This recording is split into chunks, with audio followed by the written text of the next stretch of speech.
అందరికీ నమస్కారం అండి ఫ్రెండ్స్. మనకి ఇప్పుడిప్పుడే తిరుమల తిరుపతి దేవస్థానానికి సంబంధించిన మరొక ముఖ్యమైన అప్డేట్ అయితే రావడం జరిగిందండి. ఇక్కడైతే చూసుకున్నట్లయితే టీటీడీ తిరుమలకు వెళ్ళే భక్తులకు మరో గుడ్ న్యూస్ అంటూ ఇప్పుడే మనకు ఒక అప్డేట్ అయితే వచ్చిందండి.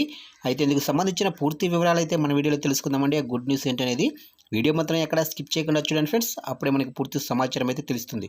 ఇక లేట్ చేయకుండా వివరాల్లోకి వెళ్ళిపోదాము. ఫ్రెండ్స్, నాకు ఒక చిన్న రిక్వెస్ట్ ఫ్రెండ్స్, ఇంతవరకు మన ఛానల్ని ఇంకా ఎవరైతే సబ్స్క్రైబ్ అయితే చేసుకోలేదో సబ్స్క్రైబ్ అయితే చేసుకోండి. ఎందుకంటే ఇలాంటి ముఖ్యమైన అప్డేట్స్ ఎప్పటికప్పుడు మీకు తెలియజేస్తూ ఉంటాను. ఇక లేట్ చేయకుండా టాపిక్లోకి వెళ్ళిపోదాము. ఇక తిరుమలలో శ్రీవారి వార్షిక బ్రహ్మోత్సవాలను వైభవంగా నిర్వహించేందుకు ఏర్పాట్లు చేస్తున్నామని తిరుమల తిరుపతి దేవస్థానం ఈవో శ్యామలారావు తెలిపారు. 9 రోజుల పాటు వైభవంగా ఉత్సవాలు నిర్వహిస్తామన్నారు. భక్తులకు ఎలాంటి ఇబ్బందులు కలగకుండా చర్యలు తీసుకున్నట్లు తెలిపారు. బ్రహ్మోత్సవాలకు వచ్చే భక్తుల దర్శనానికి ఇబ్బందులు లేకుండా ఉండేందుకు ప్రత్యేక దర్శనాలను రద్దు చేస్తున్నామన్నారు. భక్తులకు అవసరమైన సంఖ్యలో లడ్డూలు అందుబాటులో ఉంచామన్నారు. ఇక తిరుమలకు సాధారణ రోజులతో పోలిస్తే బ్రహ్మోత్సవాలకు అధిక సంఖ్యలో భక్తులు వచ్చే అవకాశం ఉందన్నారు.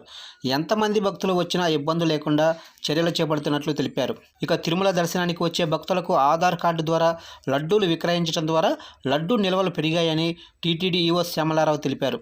ఇక కొత్త విధానం అమల్లోకి వచ్చిన తర్వాత 75,000 లడ్డూలను టీటీడీ పరిధిలోని అనుబంధ దేవాలయాలకు పంపుతున్నామన్నారు. ఇక టీటీడీ పరిధిలోని ఆలయాలతో పాటు దేశవ్యాప్తంగా ఉన్న టీటీడీ సమాచార కేంద్రాల్లో శ్రీవారి లడ్డూని విక్రయించేలా చర్యలు తీసుకుంటున్నామని చెప్పారు. ఇక తిరుమల తిరుపతి దేవస్థానం కల్తీ నెయ్యి సప్లై చేసిన వారిని ఇప్పటికే బ్లాక్ లిస్టులో పెట్టామని ఈవో శ్యామలారావు తెలిపారు. వారిపై చట్టపరంగా చర్యలు తీసుకుంటామన్నారు. టీటీడీకి సప్లై చేసే ముడి సరుకుల నాణ్యతని తనిఖీ చేసేందుకు సెన్సార్ ల్యాబ్ ఏర్పాట్లు చేస్తున్నామన్నారు. సేంద్రియ బియ్యంతో శ్రీవారికి నివేదించే అన్నప్రసాదాలపై భక్తులు అసంతృప్తి వ్యక్తం చేస్తున్నారన్నారు. భక్తుల ఫిర్యాదుల మేరకు ఆర్గానిక్ ప్రసాదాల తయారీని పరిశీలించేందుకు కమిటీ వేస్తున్నామన్నారు. ఇక తిరుమల శ్రీవారి దర్శనానికి కాలినడకన వచ్చే భక్తులకు దివ్య దర్శనం టోకెట్ల విధానాన్ని త్వరలోనే పునఃప్రారంభిస్తామని ఈవో శ్యామలారావు తెలిపారు. కాలినడకన వచ్చే భక్తులు త్వరగతిన దర్శనం చేసుకునేందుకు వీలుగా ఈ టోకెన్లను జారీ చేస్తున్నామన్నారు. ఇక అక్టోబర్ 4న ధ్వజారోహణతో శ్రీవారి వార్షిక బ్రహ్మోత్సవాలు ప్రారంభమవుతాయి. 8వ తేదీన గరుడ సేవ, 9వ తారీఖున స్వర్ణరథం, 11వ తారీఖున రథోత్సవం, 12వ తారీఖున చక్రస్నానం నిర్వహిస్తారు.